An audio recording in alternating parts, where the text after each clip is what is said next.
क्या आप जानते हैं कि दिल्ली की गद्दी पर आखिरी हिंदू सम्राट कौन था?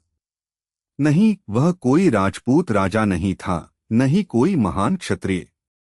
वह एक आम इंसान था, एक नमक व्यापारी, जिसने अपनी हिम्मत और प्रतिभा से दिल्ली की सल्तनत को चुनौती दी और उसे जीत भी लिया। आज हम बात करेंगे उस गुमनाम नायक की, जिसका नाम इतिहास के पन्नों में अक्सर खो जाता है, हेमचंद्र विक्रमादित्य, जिसे हम हेमू के नाम से जानते हैं। हेमू का जन्म एक साधारण परिवार में हुआ था। वह रेवाड़ी के बाजार में नमक और अनाज बेचा करते थे। लेकिन नियति ने उनके लिए कुछ और ही लिख रखा था। उनकी बुद्धिमत्ता और रणनीतिक समझ ने उन्हें सूर साम्राज्य के अंतिम शासक आदिल शाह सूरी की नजरों में ला दिया। देखते ही देखते हेमू एक साधारण व्यापारी से आदिल शाह के वजीर और सेनापति बन गए।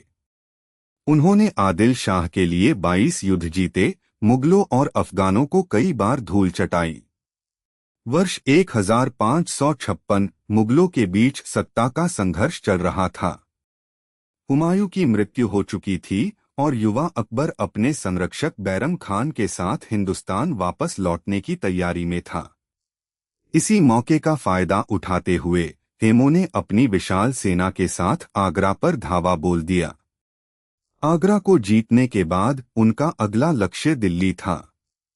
उन्होंने दिल्ली पर कब्जा कर लिया और 7 अक्टूबर 1556 को पुराने किले में हेमू ने स्वयं को विक्रमादित्य की उपाधि से नवाजा और दिल्ली के सिंहासन पर बैठा। यह सदियों बाद था कि दिल्ली पर किसी हिंदू सम्राट का राज स्थापित हुआ था। दिल्ली की यह हिंदू सल्तनत ज्यादा दिन नहीं चली।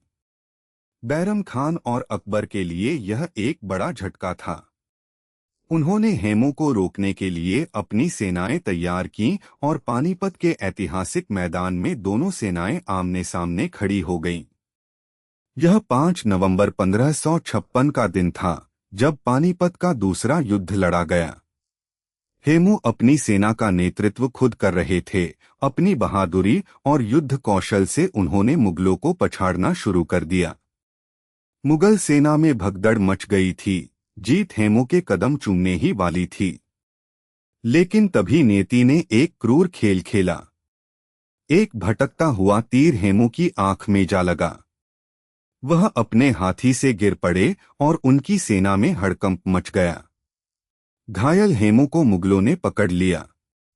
बैरम खान ने अकबर से हेमू का सिर काटने को कहा ताकि वह गाजी बन सके, लेकिन अकबर ने मना कर दिया।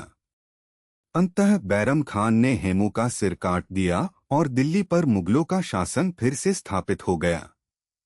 हेमू का शासनकाल सिर्फ 29 दिनों का था, लेकिन इन कुछ दिनों में उन्होंने वह कर दिखाया जो कई राजा सदियों में नहीं कर पाए थे। एक नमक व्यापारी से सम्राट बनने तक का उनका सफर प्रेरणादायक है, लेकिन उनका दुखद अंत हमें इतिहास के अगर्म में सोचने पर मजबूर करता है।